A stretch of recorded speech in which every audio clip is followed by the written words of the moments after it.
আজ করব মুড়ি ঘন্ট।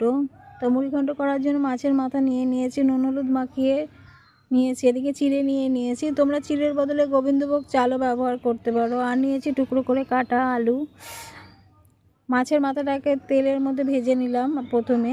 তার মধ্যে ভাজা হয়ে গেলে তার মধ্যে সেই তেলটার মধ্যে পেঁয়াজ দিয়ে দিয়েছি, আদা রসুন। পেঁয়াজটা ভাজা ভাজা হলে একটু আদা রসুন কাঁচা লঙ্কা টমেটো এইগুলো দিয়ে একটু কষে নেবে। তারপরে দেবে নুন আর সামান্য চিনি। যারা চিনি খাও তারা সামান্য একটু চিনি দেবে, দিয়ে এটাকে আর একটু কষবে। কষা কষা হয়ে গেলে তখন এর মধ্যে ছোট আলু যেগুলো টুকরো করা ছিল সেগুলোকে কষে নেবে। কষে নিয়ে একটু মাছের মাথাটা দিয়ে সামান্য জল দিয়ে দেবে। জলটা ফুটে উঠলে চিড়েগুলো দিয়ে দেবে। যে চিড়েটা ভাজিয়ে রেখেছিলাম সেই চিড়েটা আমি দিয়ে দিয়েছিলাম। এবার ঘি আর